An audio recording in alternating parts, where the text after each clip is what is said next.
Good evening. I'd like to call to order tonight's meeting of the ISD 191 Burnsville Egan Savage School Board. The date is January 9th, 2020, and the time is 6:30 p.m. I'd like to welcome everyone who's here in person and also those who choose to join us remotely. We always appreciate knowing that our community is listening in on our work. Director Hallberger, would you please lead us in the pledge? I pledge allegiance to the flag of the United States of America and to the republic for which it stands, one nation, under God, indivisible, with liberty and justice for all. Thank you. We will start by approving tonight's agenda. Do I have a motion? Moved by Director Chester, seconded by Director Courier. Is there any discussion? Hearing none, all those in favor of approving the agenda, please signify by saying aye. Aye. Opposed, nay, and the motion carries. Tonight is our annual organizational meeting, and I have some reading to do. The recommendation is to approve and adopt the resolutions shown below, loaded in board book, to accomplish organization of the Board of Education for 2020. The items listed must be addressed by the school board at its organizational meeting on January 9th, 2020. Prior to, in the order of rank, the officers from 2020 are responsible for calling the organizational meeting to order. Prior to the election of officers, the board should determine the method to be used in selecting its new officers. A recommended method is that of majority vote on the candidate or candidates nominated for each position. Policy 202 provides further direction with respect to selection of officers and officers' responsibilities. The annual organization of the school board occurs in January to conform to the terms of office for school board members. Some matters of school board organization are more readily conducted on a fiscal year basis and will be presented in June. The items that follow pertain to the Board of Education for 2020. Election of chair.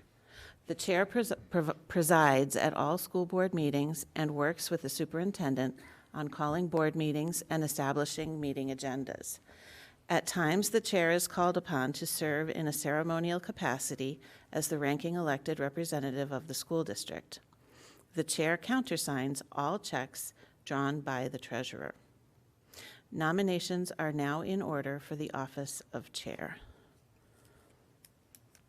Director Miller. I would like to nominate Director Abigail Alt for the position of chair for the year of 2020. Thank you. Are there any other nominations for the office of chair? If there are no further nominations, nominations for the office of chair are now closed. All those in favor of electing Abigail Alt chair, please signify by saying aye. Aye. Opposed, nay, and the motion carries. Next, we turn to the election of vice chair. The school board created the vice chair position in 1989 for the purpose of easing the workload of the chair. The vice chair serves as chair when the chair is absent, assists with board operations, and plans the annual evaluation of the superintendent. Nominations are now in order for the office of vice chair. Director Hume. I would like to nominate Director Eric Miller as Vice Chair. Eric Miller has been nominated to be Vice Chair. Are there any other nominations for the office of Vice Chair? Hearing none. If there are no other nominations for the office of Vice Chair, the nominations for this office will now be closed. All those in favor of electing Director Eric Miller to be Vice Chair, please signify by saying aye. Aye. Opposed, nay. And Eric remains Vice Chair. Next, we turn to the election of clerk. The clerk presides at board meetings in the absence of the chair and vice chair, and from a legal standpoint is responsible for board minutes, signing board-approved contracts, and calling school board elections. The clerk also countersigns all district checks. The routine duties of the clerk are performed by the superintendent's office and business office. Nominations are now in order for the office of clerk. Director Schatz. I nominate Director Dee Courier for clerk. Director Dee Courier has been nominated as clerk. Are there other nominations for the office of clerk? If there are no further nominations, nominations for the office of clerk are now closed. All those in favor of electing Director Dee Courier clerk, please signify by saying aye. Aye. Opposed, nay. And Director Courier is our new clerk. Next, we will elect a treasurer. The treasurer is legally responsible for the deposit and withdrawal of all district funds and reporting same to the school board. Checks drawn on school district accounts are signed by the treasurer. The routine duties of the treasurer are performed by the business office. Nominations are now in order for the office of treasurer. Director I would like to Hallweger. nominate Director Hume for the office of treasurer.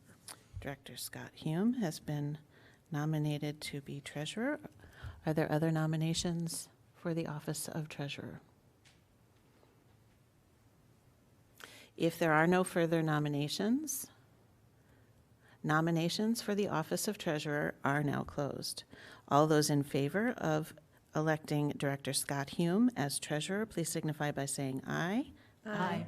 Opposed, nay. And Director Hume is now our treasurer. Salaries of board members. Salaries of school board members are set annually. In January 2016, the salaries were set at $550 per month for each director, plus an additional monthly stipend of $50 for the chair in recognition of increased duties and expenses associated with that position. On March 14th, 2019, the salaries were reduced by $100 per month beginning July 1st, 2019. The recommendation is that salaries of board members be set at $450 per month and that the chairperson receives an additional $50 per month in recognition of additional duties and expenses associated with the position. I will take a motion. So moved. Moved by Director Chester, second. Seconded by Director Schatz. Is there any discussion? Hearing none, all those in favor of approving salaries of board members, please signify by saying aye. Aye. Opposed, nay. And the motion carries. Regular meetings of the school board. Regular meetings of the school board are typically held on the second and fourth Thursday of each month. However, board meetings may be scheduled during other weeks to accommodate scheduling needs. Regular school board meetings will be held at Diamond Head Education Center, 200 West Burnsville Parkway, Burnsville. The recommendation is that all regular meetings of the Independent School District 191 Board of Education commence at 6:30 p.m. on the dates noted in the board packet, with meetings conducted at the Diamond Head Education Center and Cablecast.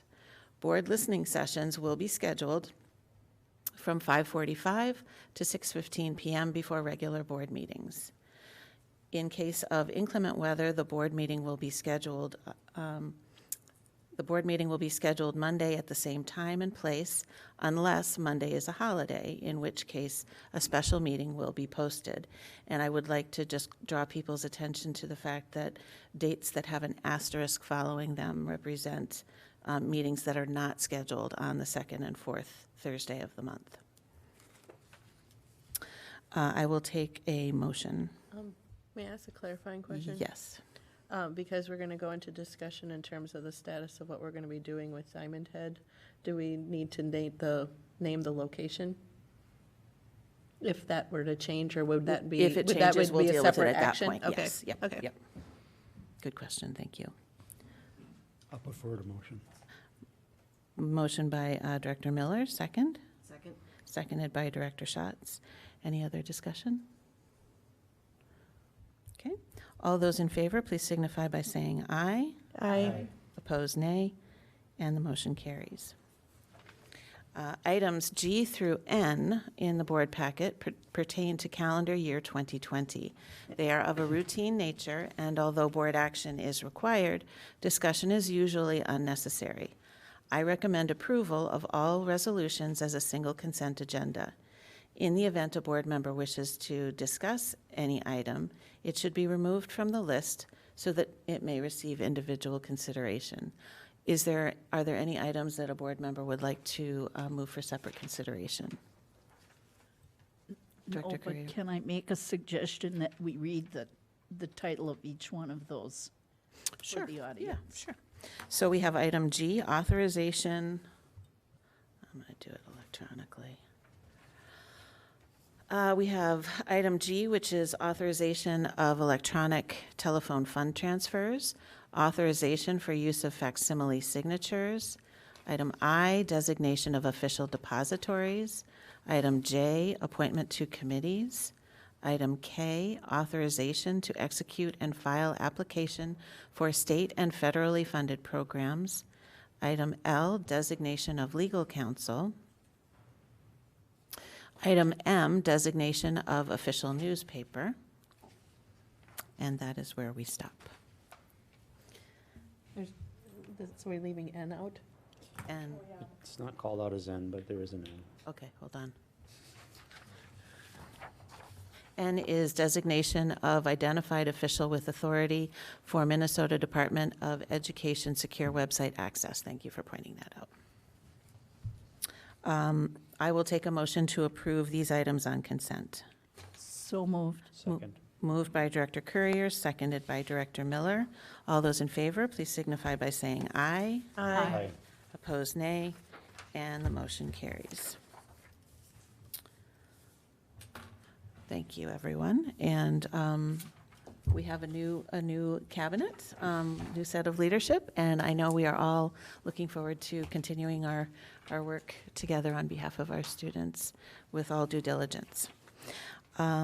With that, we will turn to the information portion of our meeting, and Dr. Teresa Battle will be reporting on her first 100 days.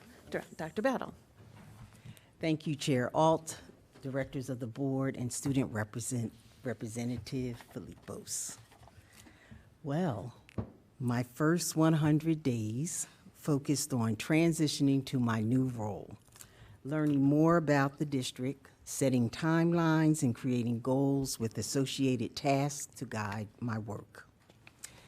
Through pre-entry, which began once I was named as your superintendent, and through 3 phases of listen and connect, learn and connect, and lead, I was guided by the following principles.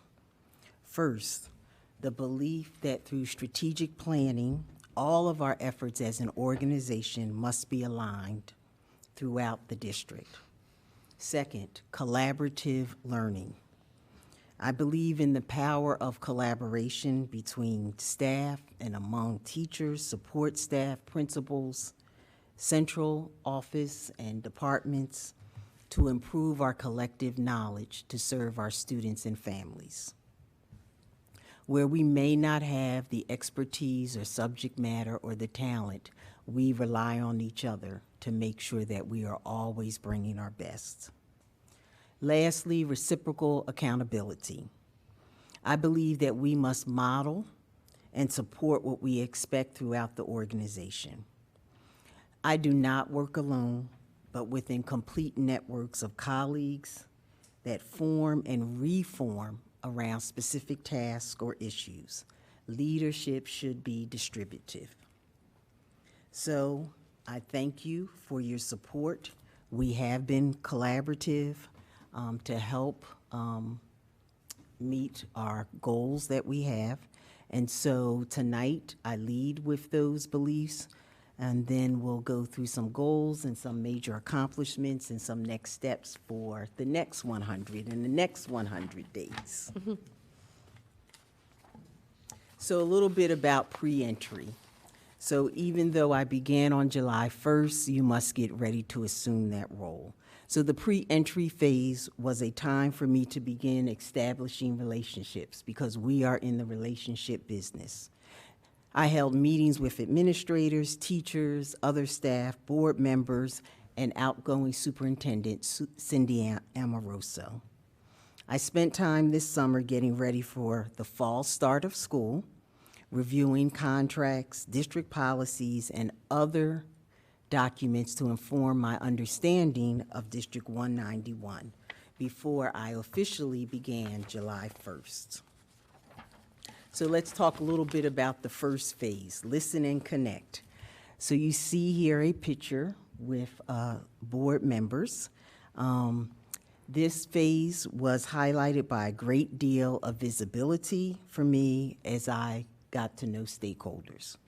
I spent time with students, teachers, staff, families, administrators, community partners, business members, elected officials, and others to gain a deep understanding of what is working well in our district and what may need improvement. These very different and diverse perspectives provided me a comprehensive view of the district. It was thrilling to participate in Rockin Readers in Nicollet Commons Park because I was able to interact with our learners. It was a wonderfully warm day and the students were engaged. And we read a book about the sun and the planets and other planets. So the next picture, wonderful staff welcome back event. So this was my first interaction with all staff in one place at the staff welcome back event. We had very special guests, Governor Walz and Education Commissioner Mary Catherine Ricker. Key messages for this event included, we must all commit to live the core values we've declared in our school district. Those values of expectation, respect, integrity, and partnership. And we must adhere to these values in our daily work. The next message, everybody is somebody's someone. Next message, the value of partnership with civic leaders, businesses, and community cannot be given short shrift. We cannot do this work alone. I also shared a little bit about my family, childhood, and my career. We also gave out a bookmark with a quote by Coretta Scott King. The greatness of a community is most accurately measured by the compassionate actions of its members.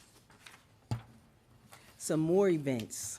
Gideon Pond hosts a wonderful food truck event, and here's a picture with me and Director Hume as we enjoyed that wonderful evening. First day of school. Here I'm helping a middle school student with her locker combination, which might be the most stressful part of the first day for some middle school students, and I still could do it. I opened the lockers, several of them. It takes quite a touch. Also, I spent the first day of kindergarten at William Byrne. I visited AVID classrooms. I attended the Pep Fest at Burnsville High School. I visited Pathways classes and other classes. I held executive team meetings, and we even had our first executive team retreat, where we spent some extended time getting to know each other and focusing on the work before us. Other community events and groups I've met with have been the retired teachers of District 191. We held a snack and learn with Marnita's Table at Burnsville High School. I attended the Harriet Bishop Parade, and if you haven't seen Principal Ken in his purple suit, you've missed a treat. I also participated in the City of Burnsville 5K run. So the next phase, learn and connect. This occurred July through October. This phase was highlighted by deep dives into the structure and work of the district. I began learning more in depth, began assessing the district's current systems, analyzing and studying student performance data. I reviewed district policies more, looked at audits, contracts, and other important documents. This phase was also dominated by briefings from staff and the board about topics that required immediate attention. Focus areas included negotiations, facilities, budget, levy, district brand messaging, and enrollment. Here are a few pictures of that represent that phase. So here we have CISA team reflecting and continuing one of our messages from the staff welcome back. We are better together. I held deep dives with the CISA department, student, also with, community education, finance, and human resources. We also launched a partnership with the YMCA, Greater Twin Cities, and our leadership teams, building leadership teams, central office teams, operational staff participated in the YMCA Equity Innovation Center as a part of our equity work. We've also worked with Marnita's Table to host a dinner for dialogue around strengthening our community. Another example is our facilities realignment family engagement. So here is a picture of one of the community sessions we held related to possible school closures. And a phase that really started as soon as I assumed the position is to lead, is to provide leadership. So information gathered from the pre-entry phase as well as the listen and learn phase ultimately have informed my first 100 days. It has informed messages to stakeholders and, of course, my day-to-day work. A refined vision of priorities for the district with a timeline for specific action steps was implemented.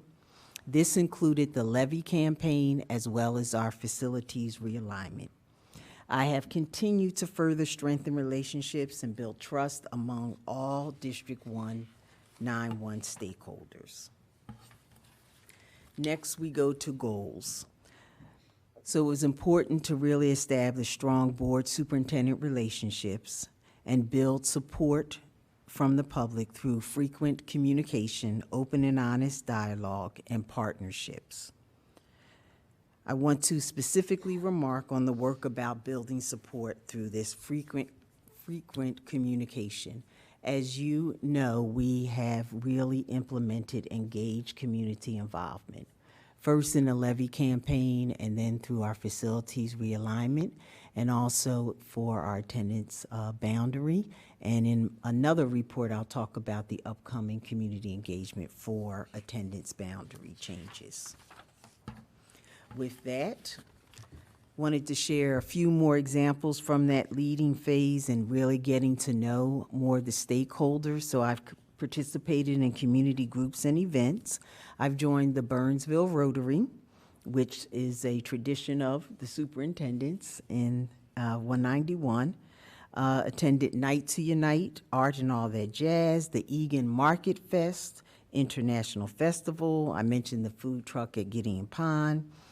The mayor's reception, and I have also worked with Dakota County Birth Through Age 8 initiative. And here's a wonderful picture from the Brain Power Backpack at Burnsville High School. Other partners, working with all of our presidents of our employee groups. I've held regular meetings with them. Also, commitment to the Association of Metropolitan School Districts, working with our police and fire departments, continuing to meet with parents individually or at other meetings.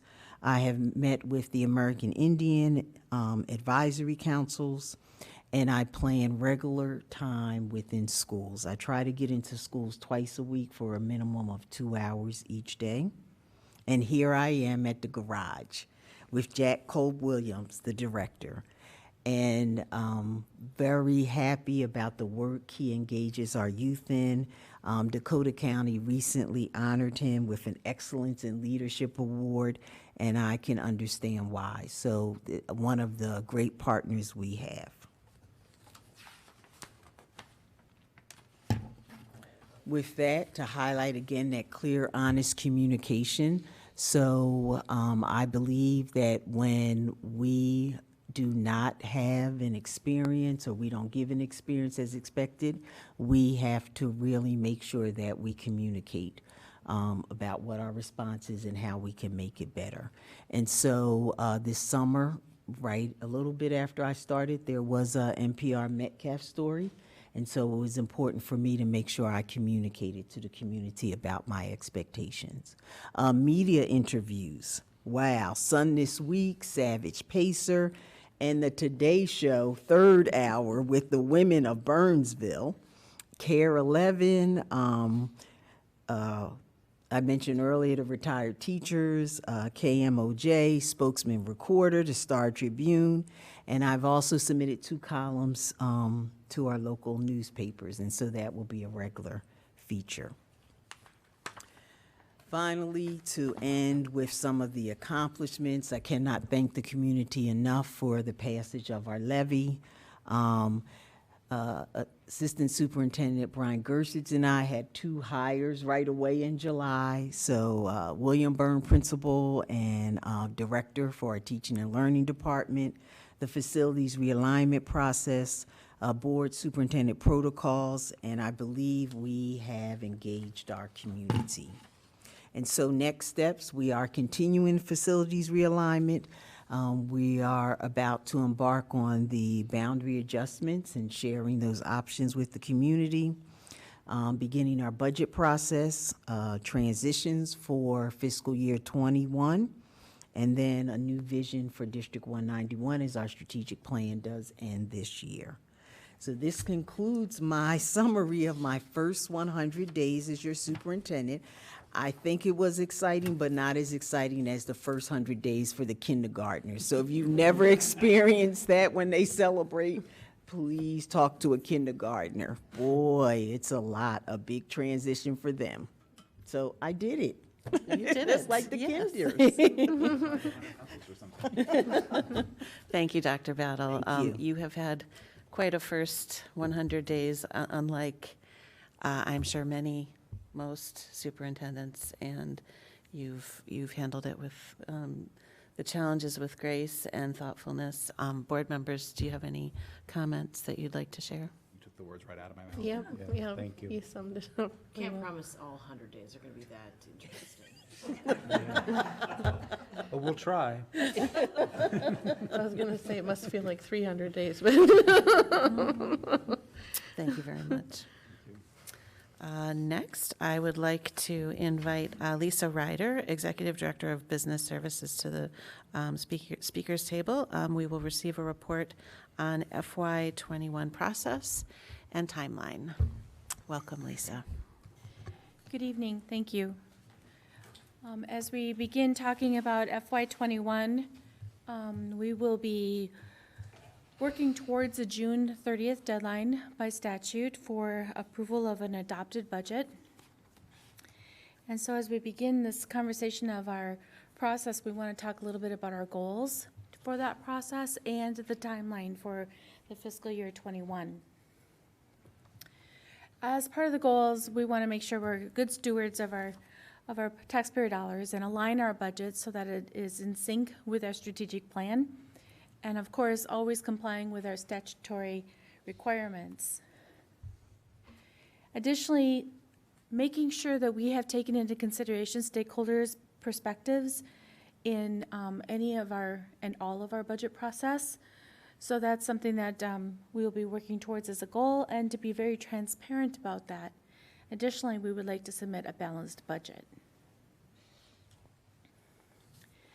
With regard to the timeline, in December, you have already heard, as you may recall, on December 12th, we presented preliminary fiscal year 2021 revenue and expenditures to the board that were based upon estimates at that point in time. We're still fine-tuning some of those numbers to bring forward next. In January, you will see that this month is really intended to meet the internal development of the plan and working on that, as well as the messaging and presentations that are necessary for our public. On January 23rd, our current year revised budget will be presented to the board and discussed. February brings more work for internal admin and discussion, and in addition, obtaining feedback from our staff and from our parents. In March and April, March, you can anticipate there will be workshops and in addition, recommendations to the board with regard to those adjustments for the budget for fiscal year 2021. And in April, as a result of those recommendations, there would then be the necessary human resources staffing resolutions that the board would then be seeing. And all of this culminates in June when we present a final budget for the Board of Education approval, and that would be anticipated by June 30th by the deadline as is required. That concludes my report. Thank you, Lisa. Board members, questions or comments? No? Just, I think one clarification for folks that are in our audience. Not knowing where our facilities process is going to take us, there are no assumptions built in terms of what we will be discussing. We are simply working with the knowns at this point. Oh, right. Say that last phrase again. We're simply working with what we know right now, and then we will adjust as we need to. Correct. Okay. Thank you. Yep. All right, thank you. Thank you. Next, we will receive the first report of the year from our student representative. Welcome back, Yodahi. Thank you. Okay, I'm going to start by talking about an event that took place recently. Yesterday, we invited all of the fifth graders in the district to the high school for a fifth grade band demo. We were able to show them all of the instruments and get them interested in joining the band program. It was our school's wind ensemble, which I'm a part of, and the symphonic orchestra, and we played some pieces for the kids so that they get encouraged to join band when they enter middle school. We were able to get each section, a leader from each section to demonstrate their instrument so they could pick which one they wanted.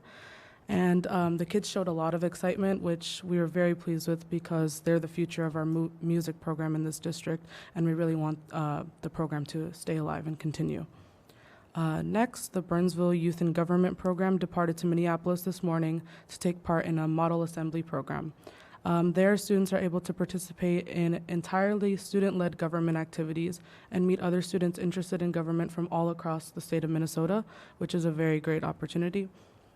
Also, Burnsville's DECA group is heading to St. Paul tomorrow to represent our high school and DECA districts. They will be competing against other students from high schools in our area to earn a spot at the DECA State Conference in March. The final thing I have to talk about is Snow Week. So Snow Week will be taking place on January 27th to February 1st and is planned by the Burnsville Student Council.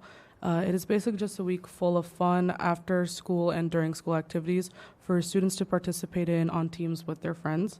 We will host events like dodgeball, basketball, boot hockey, trivia, and so much more. It's a great way for students to get more involved in the school community and have a fun break after finals week. And that concludes my report. Thank you. Thank you. Best wishes to our DECA competitors. Next, Dr. Battle will receive the superintendent's report. Thank you, Board Chair Alt and members of the board. I have a short report as I've already shared quite a bit tonight.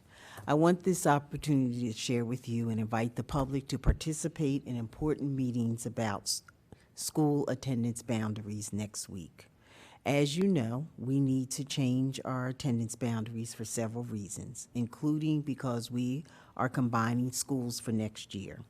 At next week's meetings, parents will learn about why attendance boundaries are changing and what scenarios are being considered, and they will have an opportunity to share their feedback and questions. The meetings are scheduled for 6 p.m. on January 13th, January 14th, and January 15th, and also at 10 a.m. on January 13th and January 15th. All meetings will be held at Diamond Head Education Center, except the 6 p.m. meeting on January 15th, which will be at Burnsville High School. Further details are available at www.isd191.org/boundaries. I expect and hope that we will have many families join us to stay informed about these important and exciting changes for District 191 schools. And that concludes my report for tonight. Great, thank you. Yes, we're hoping for a good turnout at all of those meetings. Thank you. Board members, are there any board member reports? No, we had a winter break in between, and people have been enjoying that, so wonderful. We will turn to the consent agenda, business portion of our meeting. Although board action is required, it is generally unnecessary to hold discussion on these items. In the event a board member wishes to discuss an item, that item will be moved for separate consideration. Are there any items that board members would like to separate? Hearing none, I will take a motion to approve the consent agenda. So moved. Moved by Director Schatz, seconded. Second. Seconded by Director Hume. All those in favor of approving the consent agenda, please signify by saying aye. Aye. Opposed, nay, and the motion carries. Next, first item on new business, I would like to invite Assistant Superintendent Brian Gersich. We are being asked to approve on a first reading basis changes to Policy 205, open meetings and closed meetings, and Policy 607, organization of grade levels. Welcome, Assistant Superintendent Gersich. Thank you, Chair Alt, Superintendent Battle, and Board of Directors. I do have two small adjustments to these policies. Policy 205 on page 205-4, some minor language changes as to how votes are recorded and are published, and then a couple of legal citations on the last page, 205-9. Again, 2 additional legal citations. Policy 607, minor change to the definition per statute, as well as just practically how things are actually organized here. Elementary schools are changed to pre-kindergarten through grade 5 to include the pre-K. And then based on that, also a definition of pre-kindergarten added with also an additional additional policy cross-reference for early childhood admission or early admission to kindergarten at the end. Great, thank you. I will take a motion to approve these two policies. So moved. Moved by Director Schatz, second. Second. Seconded by Director Chester. Questions? Hearing none, all those in favor of approving Policy 205 and Policy 607 with edits, please signify by saying aye. Aye. Opposed, nay, and motion carries. Thank you. Next, I'd like to invite Director of Communications Aaron Tinklenberg to the speakers table. We are being asked to approve on a first reading basis changes to Policy 903, visitors to school district buildings and sites. Welcome. Thank you, Chair Alton, members of the board. Mostly minor changes proposed to this policy. A note to make things a little bit more firm in terms of must rather than may, so that we're following state statutes. And to adjust the language a little bit to be clearer a little bit later, but otherwise pretty much straightforward. I know during the policy committee there was some talk about whether post-secondary enrollment options belonged in here, but that is per the MSBA policy manual, so that's what we're at. Great, thank you. I will take a motion to approve Policy 903. So moved. Moved by Director Chester, second. Second. Seconded by Director Hume. Questions or discussion? Hearing none, all those in favor of approving Policy 903, please signify by saying aye. Aye. Opposed, nay, and the motion carries. Next, I would like to invite Stacy Sovine, Executive Director of Human Resources, to the table. We're being asked to approve on a second reading basis new Policy 509.5, Intra-District Transfer, also known as Variance Enrollment. Welcome, Stacy. Good evening, Chair Alt, Dr. Battle, members of the board. Bringing to you our second reading of Policy 509.5. We met previously on it as a policy of the whole, committee of the whole, I'm sorry, on December 12, 2019. and then also approved our first reading on December 19, 2019. So the recommendation is that the board approves on a second reading basis new policy 509.5, intra-district transfers, otherwise known as variance enrollment. Great, thank you. I would like to point out before we take motions that we're going to have a conversation in two parts around this policy. First, we'll talk about any questions or concerns about the policy language itself. And then we need to talk about, given timelines with attendance boundaries, we need to talk about the three options that Stacy referenced and what action the board may or may not want to take in terms of those actions. And after tonight's discussion, subsequent action would be taken or not at the next meeting. So, starting with the policy language, I'll take a motion to approve the policy. So moved. Moved by Director Schatz, second? Second. Seconded by Director Miller. Are there questions or comments about the policy language itself? Okay. So, Stacy, if you would just briefly summarize the three options. Do we Okay. need to, do we need to vote to approve the policy itself? And then we'll go to. Yes, yes, true. Yeah, let's do that. All those in favor of approving the policy, please signify by saying aye. Aye. Opposed, nay. Motion carries. Okay, next. Yes, ma'am.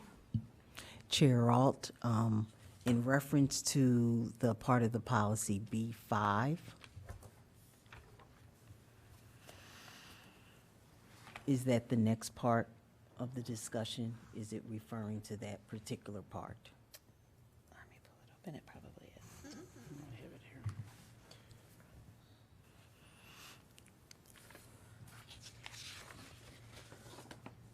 Yes.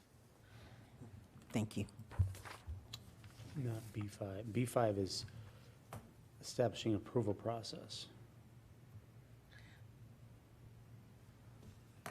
You said B5 B5.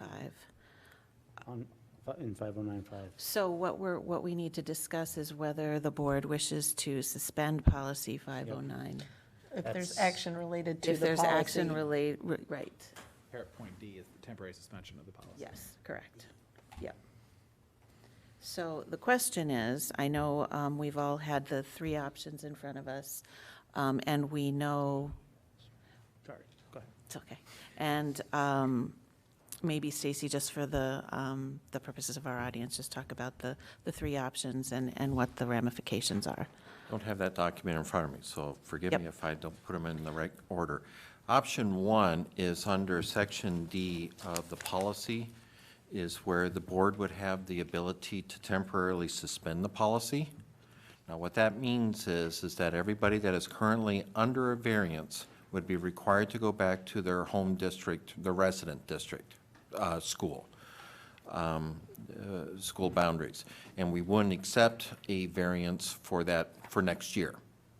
You have until March 31st to decide that, if you want to do that for next year, okay? What that does is, it pretty much resets everything. And then the following year, we can start accepting variances again based upon the capacity and the needs of the buildings, okay? The other option, let me make sure I'm putting them in the right order here. The other option is for the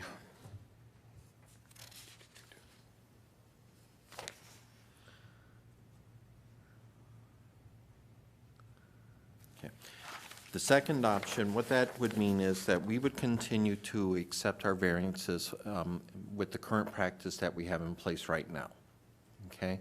And the current practice that we have in place right now is that there's a preference provided for families that have siblings at a school.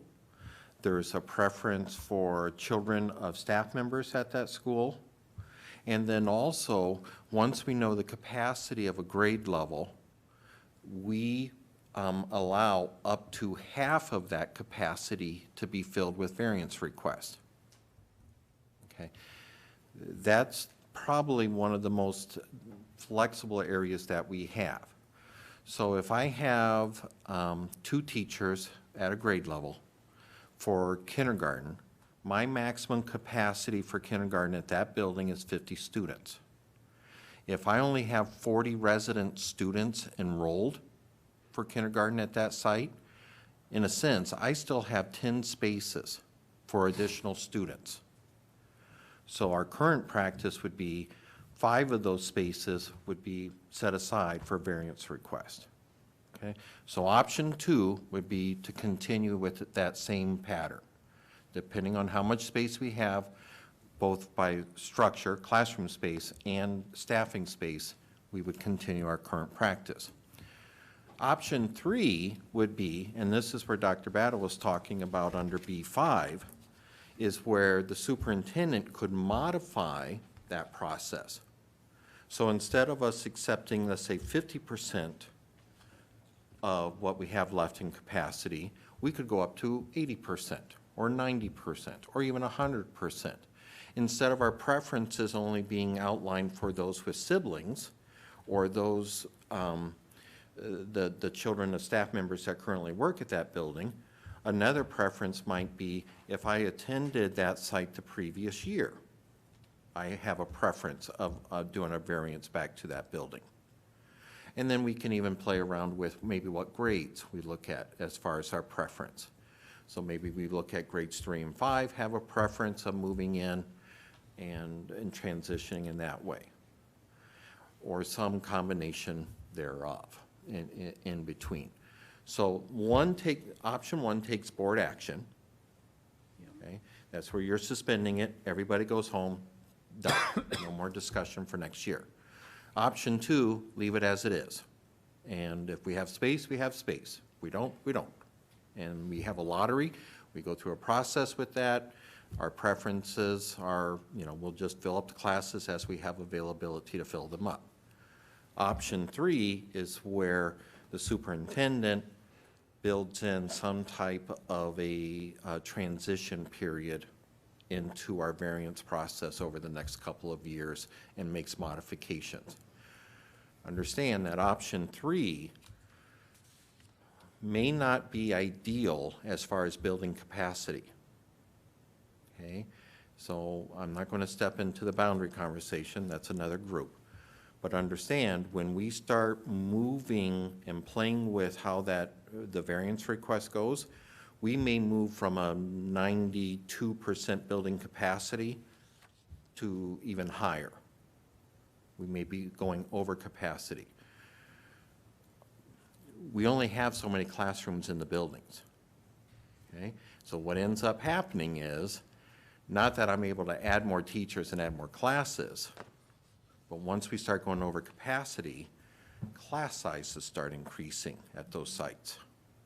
So those are some of the implications that we'll have to consider as we try to come up with that process. So that's kind of all 3 options in a nutshell. 1 takes action by the board by March 31st.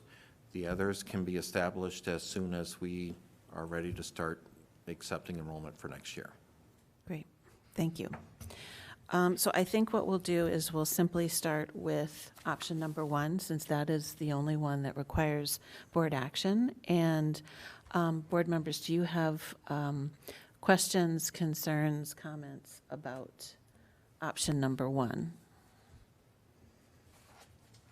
Director Courier. I do.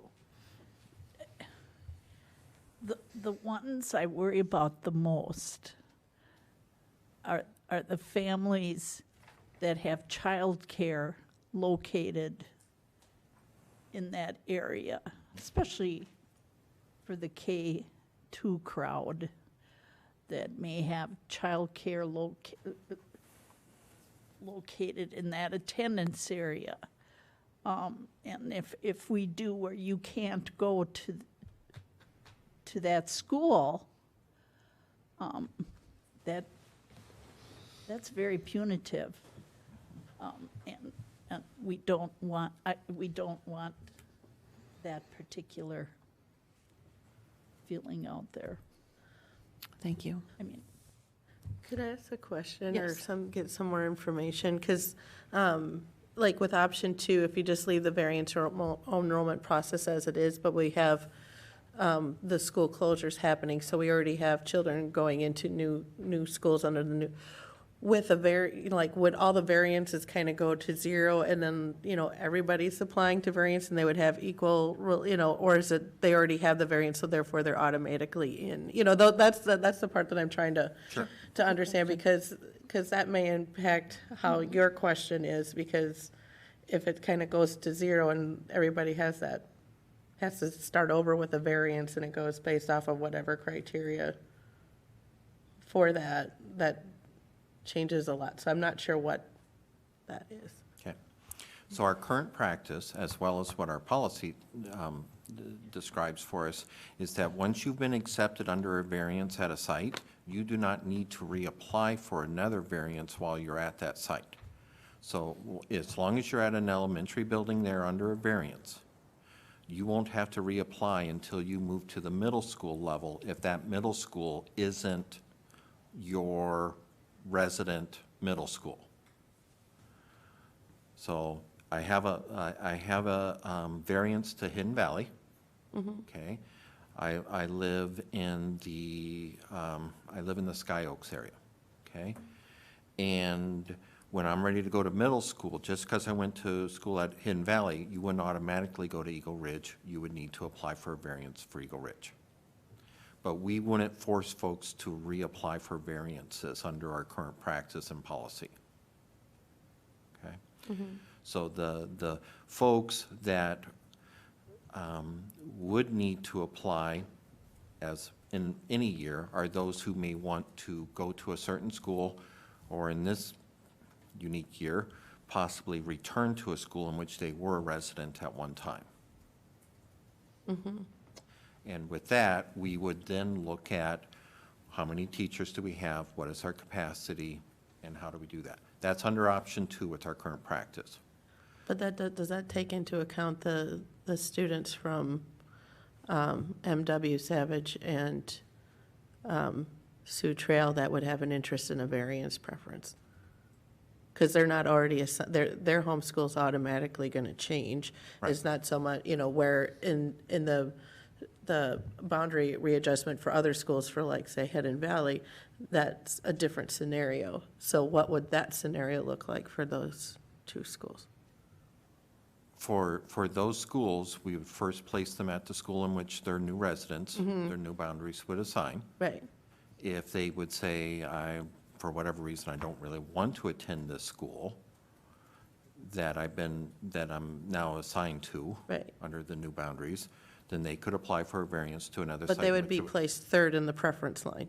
No, there wouldn't be 3rd. We don't have a. Well, because you're saying those that already have a variance should be, under this guise, they would stay, they would automatically stay. Those that are likely to already be at what would be their home school, but now their home school's change, may want to put up a variance. And then now we have the other 2 schools that aren't going to be in existence, but there may be a variance. So I was thinking it seemed like to be almost like a priority of placement order. I don't look at it as a priority. I look at it as, and maybe I'm not understanding the question clearly enough, but I think every year parents have the option under our current practice to apply for a variance at a different site. And we already will have students at that building that were there under a variance.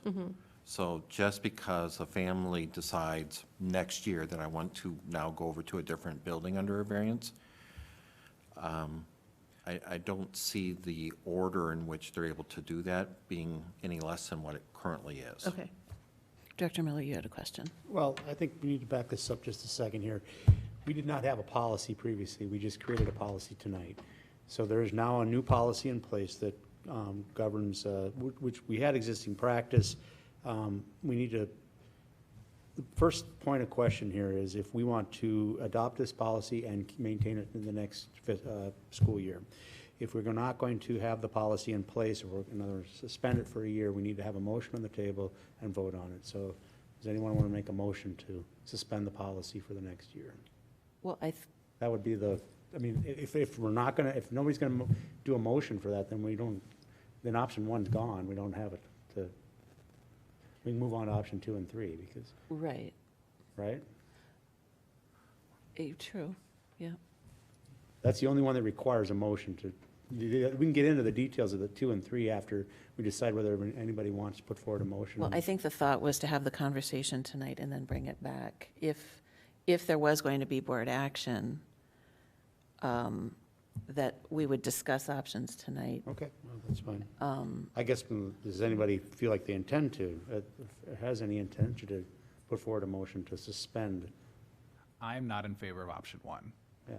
Yep, I and think that's that's the- a general consensus. I just want to be verbal about that. That's what I'm asking, yeah, yeah. Okay. That starting with option 1, we're setting, we definitely will have questions about the other 2 options. They don't require board action. But if we do want to suspend the policy, then to Eric's point, yes, we absolutely need to take action. And the implications are that everybody would be sent back to their home schools, There'll be no period. variances. It would be, everybody would attend the school to which they're assigned after attendance boundaries have been redrawn. So the only action by the board would be in the affirmative to suspend. If you don't take any action whatsoever, we just implement the policy. Right. So then, on having settled, I think, 1, I want a point of clarification so there's no confusion. We did just enact a policy that requires folks to register for a variance.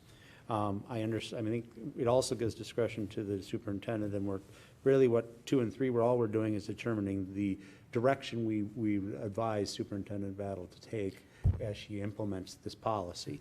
But having said that, it's a little bit of a sticker point, but technically the policy just went into place. I think we need to be clear whether everybody needs to apply for a variance regardless, or if we're going to sort of allow Dr. Battle to just assume that the folks that had a variance would move forward with that variance. Well, and I think we need to back up, because I heard Director Hume say that he's not in favor of option 1. I don't want to make an assumption That's fair. Yep. that silence means what silence means. Yep, that's fine. Yep. And then we can get to the rest. Director Schatz. I am not an option in favor 1. Okay. I still want to understand the pros and cons. I understand that there's Sure. certain significant cons to option 1. Mm-hmm. There's, part of me that wants to know more if there's actually a benefit. Okay. Dr. Battle? Stacy? In terms of benefits that, For option 1, for option 1. So, the, Chair Alt, I would say whether it's a pro or a con is based on the parent's perspective. Yeah. So we've shared some implications, but it's really about when we hear from the families, how it may impact them. And we're going to be hearing from our families during the next month, which goes back to why the action wouldn't necessarily happen tonight, because we do need to hear from our families. But I think it's fair for us to have the conversation initially to talk about option 1.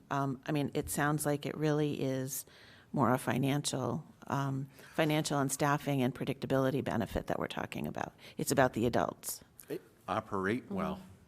Yes. Operationally, financially, it's very predictable, it's very concrete. We're going to be able to maximize our resources in a very predictable manner in that sense. As far as the implications for families and the impact to families and to students, option 1 is going to be disruptive and probably frustrating, if I had to project. Does that help, Director Yeah. Chester? Yeah. Okay. Any other comments or questions? Okay. Yeah, I think, I'll just make a comment on option 1. I'm not a fan of it either, because it takes the relationships that Dr. Battle has just finished talking about. The relationships are so important for the students, and the students among themselves, and the students with their staff, and the families. We're trying to engage our families, and what would this particular option do to that? I would worry. And it's for the families that are currently using a variance. Correct. Yeah. Correct. So I guess in terms of the other 2 options, do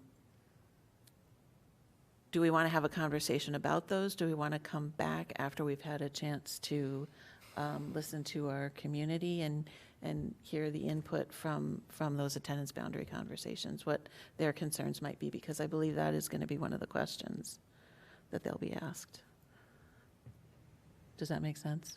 Well, I just struggle here because I don't see a massive difference between 2 and 3, except that 3 gives more latitude to Dr. Battle. That's basically the edge. And basically 3 says, the board says to Dr. Battle, we recognize a special circumstances going on, please act accordingly. And that's about the only difference I see between 2 and 3. Yeah, well, and it's interesting because the note about current 3rd, 4th, 6th, and 7th graders receiving preference in the lottery process, that would be. That's an example. That's an example of a potential latitude that could be given. Exactly. Yep. But it just says to her that we've got a one-time unique situation. Go and deal with it, but you have latitude to do it. That's all basically option 3 says. As opposed to Follow the letter of the policy, and it's based on capacity and staffing, basically, is what option 2 is.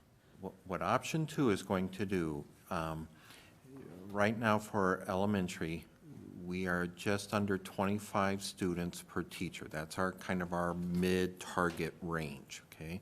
We have some classes smaller, kindergarten, 1st grade. We have some classes larger, your 4th and 5th grade. But on average for elementary, we're looking at about just between 24 and 25 students per class. What option 2 is going to do is say, in a sense, you follow those guidelines for maximum class size. That's what we would do for our variances. I'm reaching my maximum class size, that's where I have to cut off the line. What option 3 is going to do is, so that we can honor families' desire to stay at a building in which they've already attended. We understand that class sizes in some of those buildings may go larger. Those are the implications between 2 and 3. And that'll be important information to gather in the with the next. understanding that that's a temporary circumstances. Exactly. Yep. Yeah, we That can't do needs to that be forever. communicated very Right. clearly. But there was a bullet under implications under option 2 that said perceived preference to current variance enrollment students over displaced current resident students. Tells me that there's, according to the policy, there's already a preference in place in terms of people that are already on a variance having precedence and maintaining their variance versus new students coming in. And again, In that unique scenario that we have. with our policy, with our previous practice, those who are there with a variance don't have to reapply. Those who were currently this year a resident of that school, next year would be asked to apply if they wanted to return to that school. An implication is the perceived advantage that somebody that initially had the variance has over somebody that's currently enrolled there now. So then something for option 3 would be that we wouldn't entertain that. We're going to divert because of school boundary changes in which everybody would need to do an application for variance. Could that be part of option 3? Or one of the scenarios? I'm not sure displaced current residents is what I don't think that's referencing the building closing displaced. I think that's in reference to, Neighborhoods getting redrawn. I Yeah. read this to, if someone, because if you read the above, well, I assume you wrote this, so I'm not going to. My intention was. Because it says not all displaced students will be able to return to their current resident building because of building capacity. Well, they wouldn't be able to return to MW because it won't exist. So Right. I thought that meant if they were displaced, And again, not knowing the boundary scenarios, if I see. I was Okay. currently attending Hidden Valley Got it. as a resident, and my neighborhood was reclassified to go to Harriet Bishop, okay? But I wanted to return to Hidden Valley. I may feel disadvantaged because now I have to apply for a variance and there may not actually be space available where somebody that was there on a variance is already at, they don't have to do anything. They don't have to apply. Because don't have to apply. they still don't live within the boundaries of that school. Right. Right. Right. And now that I don't live in the boundaries of the school, even though I was a resident, I still have to apply now. I have to apply. But they and I- don't. Right, and I still may get a no. So that's The where perception. I wanted to know if the option would be to make everybody, regardless if you're on a current variance, have to apply for a variance so that the decision, if would that fall under option 3? I don't know if that's a scenario that would go there. It could fall under option 3, if we wanted to kind of say, you know what, we need a fresh start, we need to know exactly what folks are really interested in attending, get a good snapshot of where we are. One of the new implications on that might be, well, now it feels very disruptive to everybody. And that's another concern or another thing to consider. And the flip side of that, I think, Director Chester, if I'm hearing you correctly, is those who are already in the school, regardless of where they live, the leeway would be given to allow those students to continue to attend, regardless of capacity and class size. But we need to hear from our families what they feel about class size, because that's, we want to be kind to our families, right? And we want to do the best that we can for the students in Sioux Trail and MW Savage that are looking for new schools. And at the same time, there are existing relationships that exist. So at the meetings coming this next week, given this conversation, I hope that we're posing to the attending audience the direct question: how do you feel about a larger than normal classroom size for the next couple of years if in exchange you get to stay at the school that you wish to be at, or we're currently attending, or something about, you figure out how to phrase it. But I think that question has to be directly posed to the community when in those discussions. Director Courier? And also, how would you feel about having to apply Yeah. again for a variance? Because if there's a year to say, okay, we have all of this change, this will be the 1 year where you may have to apply for a variance again. Because that point is, there's people that don't have a school to return to. Right.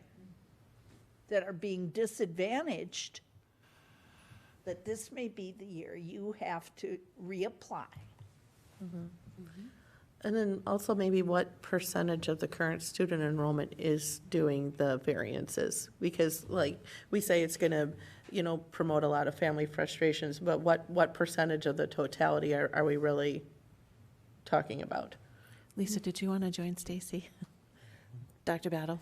So, Chair, all directors of the board, as many of you, as you are aware, we've had a design team that included community members that ran through, I would say, how many scenarios? Oh, We're at 86 right now. 86.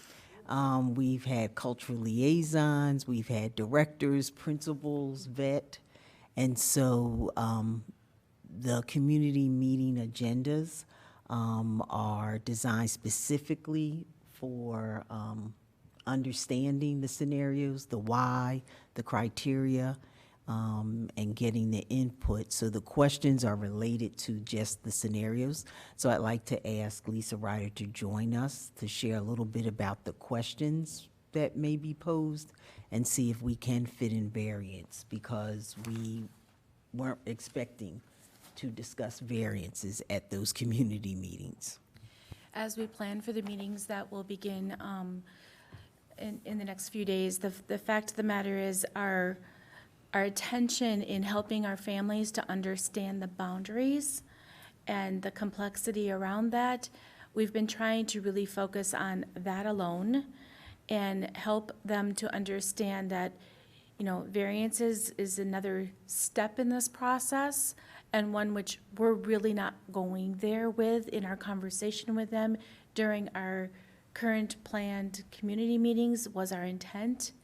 Not knowing for certain where the conversation would be, this evening or anything, in listening, those are very good questions. My wondering is if the board might consider that being something that we obtain, not necessarily in the community meetings around boundaries, but that it's another phase in our next step. Mm-hmm. The only difficulty is the time frame, because we have to let families know.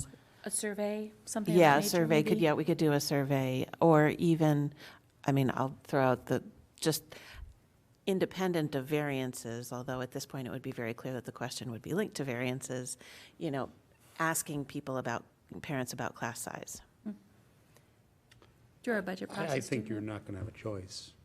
That is going to be the first thing they're going to ask you about. So, and if you Well- don't plan for it, I think we're, And we are asking for questions and concerns, as well as suggestions around boundaries. So certainly, if that's on their mind, please put it down. Yeah. We're not saying don't put anything on there about variances. I'm just saying if we start going into that conversation around variances, we could be spending quite a bit of time discussing options 2 and 3.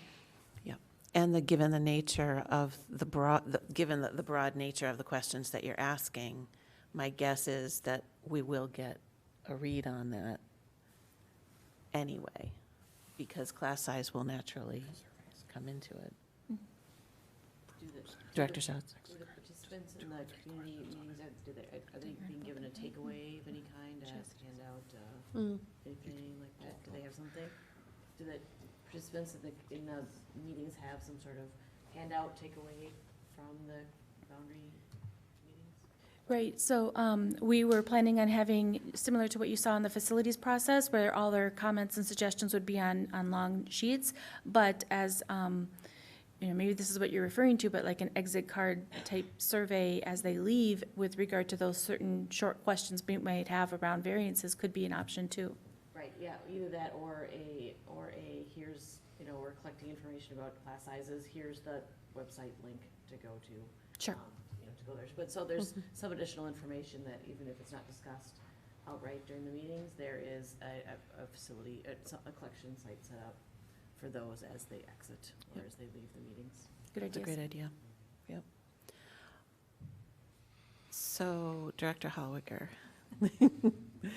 I guess in the whole discussion, my concern is not with, there's going to be a lot of displacement, whichever way we go with this. I guess my concern would be as a parent who maybe just stays in their neighborhood school, nothing happens. I would be really concerned about the class size issue being raised to allow other students in, regardless if it's a variance or, because they had already varianced in, or if they're now applying because the boundaries got redrawn. I guess it's hard to balance it because you don't want to give priority to overcrowding the classes because of students wanting to return to their previous school. But you also, you need to balance all of them, and it's going to be tricky. And I guess I'm really interested in what the community members will have to say at these meetings, especially, like you said, the ones who, the schools that are maybe at risk for becoming overcrowded, and because that's one of the things we told people that we were going to avoid, is the class sizes wouldn't be raised because we're realigning it. And if we're now saying, oh, just kidding, we'll raise them for a couple years, I don't know that I like that idea, personally. Fair point. Director Miller. I think, and again, this is just guidance for Dr. Battle and your team.